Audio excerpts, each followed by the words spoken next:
This is huge. The chief prosecutor of the International Criminal Court was warned that he would be destroyed unless he withdrew the arrest warrants against the Israeli Prime Minister, Benjamin Netanyahu, and his former Defence Minister, Yoav Gallant. Those arrest warrants were requested by the chief prosecutor last May 2025 and then issued by the court last November.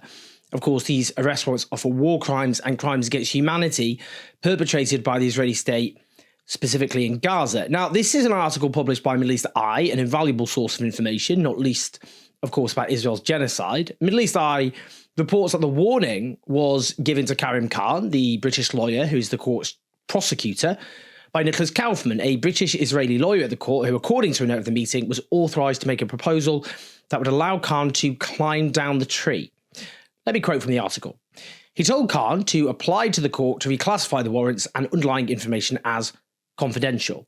This, it was suggested, would allow Israel to access the details of the allegations, which it could not do at the time, and challenge them in private without the outcome being made public. But Kaufman warned that if it emerged that the chief prosecutor was applying for more arrest warrants for far-right ministers Itamar Ben-Gvir and Bezalel Smotrich over their promotion of illegal Israeli settlements in the occupied West Bank, then all options would be off the table. Kaufman told Khan, "They will destroy you and they will destroy the court." I'll put this in context shortly, very important context. But Middle East Eye report that, according to the meeting note, quite understandably, Khan and his wife understood this as a threat. The lawyer Kaufman, when approached by Middle East Eye, said, "I do not deny that I told Khan that he should be looking for a way to extricate himself from his errors. I'm not authorised to make any proposals on behalf of the Israeli government, nor did I."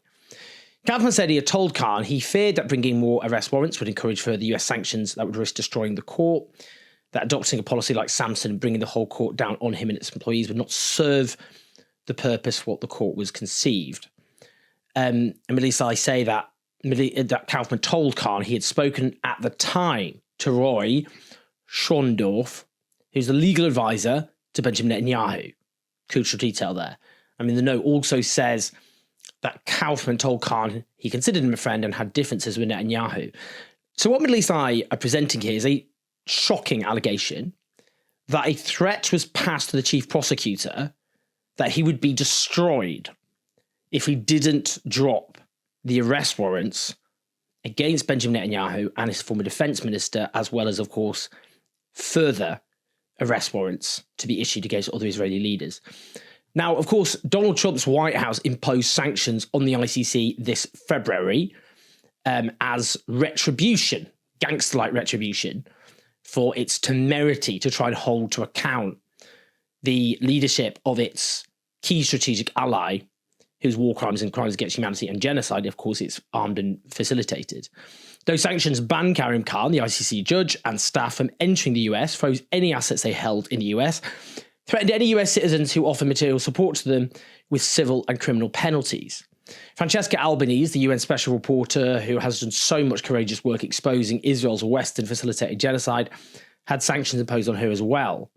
Middle East Eye also reported last month that the former British Foreign Minister, Lord David Cameron, threatened to defund and withdraw from the ICC if it issued arrest warrants for Israeli leaders. That was reported in April 2024 in a heated phone call with Karim Khan, the chief prosecutor.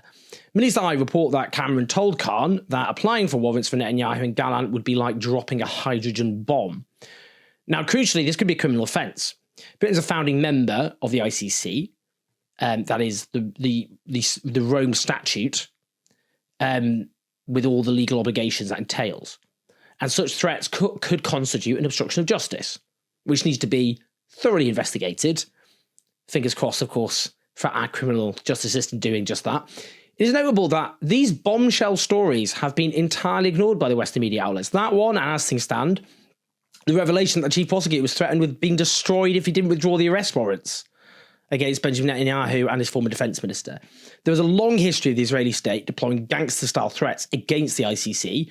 Last year, it was revealed in Israeli-Palestinian media outlet Plus 972 magazine that Fatou Bensouda, the former chief prosecutor, that is the predecessor of Karim Khan, was threatened by the Israeli state long before the genocide began, when she opened the court's investigation into Israeli war crimes, which Karim Khan built on. That's the point. This isn't an investigation that began after the 7th of October. The investigation was launched in 2021. It led to Yossi Cohen, a close ally of Netanyahu and a former head of Mossad, which is, of course, the Israeli secret services, reportedly launching a campaign of intimidation.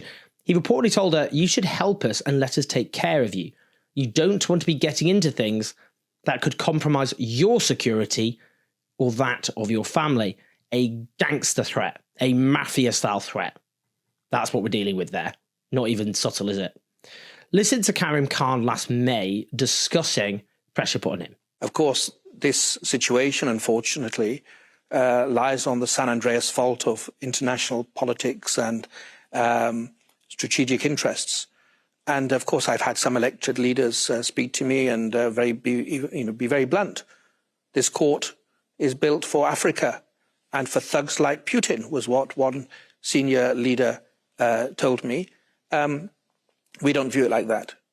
This court is the legacy of Nuremberg. This court is a sad indictment of humanity. This court should be the triumph of law over power and brute force. Grab what you can, take what you want, do what you will.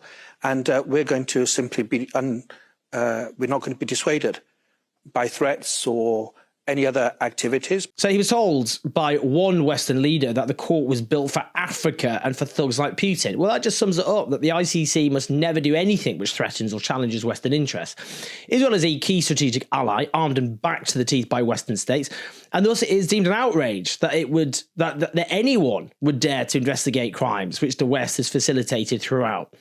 Indeed, what the West is facilitating, and indeed perpetrating, is genocide.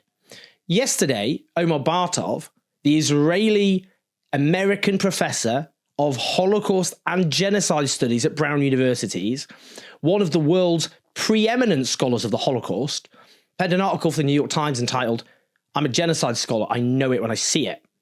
I've interviewed Omar Bartov twice, and he was one of those who resisted using the term genocide to begin with, although he has never disputed, of course, that Israel was committing war crimes. He changed his mind last May when the IDF ordered 1 million Palestinians sheltering in Rafah in the south of Gaza, then the only city which was relatively undamaged, to flee, whilst the Israeli army then destroyed much of the city.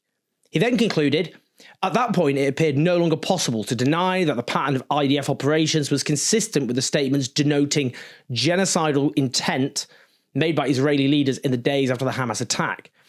Bartov notes some of those examples of genocidal intent expressed by Israeli leaders. Mr. Netanyahu had urged his citizens to remember what Amalek did to you, a quote many interpreted as a reference to the demand in a biblical passage calling for the Israelites to kill alike men and women, infant and sucklings of their ancient enemy. Government and military officials said they were fighting human animals and later called for total annihilation. Nissim Vaturi, the Deputy Speaker of Parliament, said on X or Twitter that Israel's task must be erasing the Gaza Strip from the face of the earth. Now, Bartov then goes on to conclude, Israel's actions could be understood only as the implementation of the expressed intent to make the Gaza Strip uninhabitable for its Palestinian population. I believe the goal was and remains today to force the population to leave the Strip altogether, or considering that it has nowhere to go, to debilitate the enclave through bombings and severe deprivation of food, clean water, sanitation and medical aid, to such an extent that it is impossible for Palestinians in Gaza to maintain or reconstitute their existence as a group. He says that given his background, having grown up in a Zionist family, lived half his life in Israel, served in the IDF as a soldier and officer, spent much of his career researching war crimes and the Holocaust, this was a painful conclusion to reach and one that I resisted as long as I could.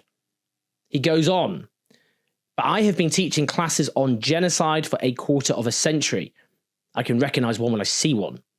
It's very striking in his column that he says that most genocide scholars are cautious about applying this term to contemporary events, precisely because of the tendency, since it was coined by the Jewish-Polish lawyer Raphael Lemkin in 1944, to attribute it to any case of massacre or inhumanity.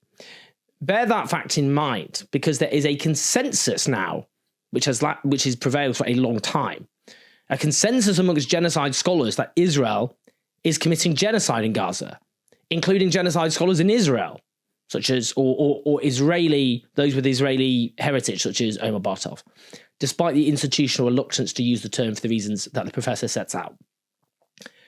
One day, in the not too distant future, the idea that anyone could claim that this crime was anything other than a genocide will be regarded as absurd as it is obscene. Yesterday, the United Nations reported that at least 10 children in Gaza every day lose one or both of their legs.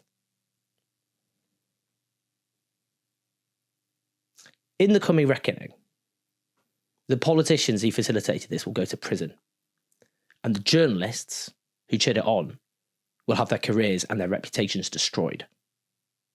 Please like and subscribe with your thoughts and your comments. Help us take on the pro-genocide media at patreon.com/ownjones84. You make it all possible. That's why we can do all the work we do across all the different media platforms. We reach millions of people every month because of you. And you can listen to us on the podcast. I always read through your comments, so I'd love to hear your thoughts as ever. Take care of yourselves. I'll speak to you soon.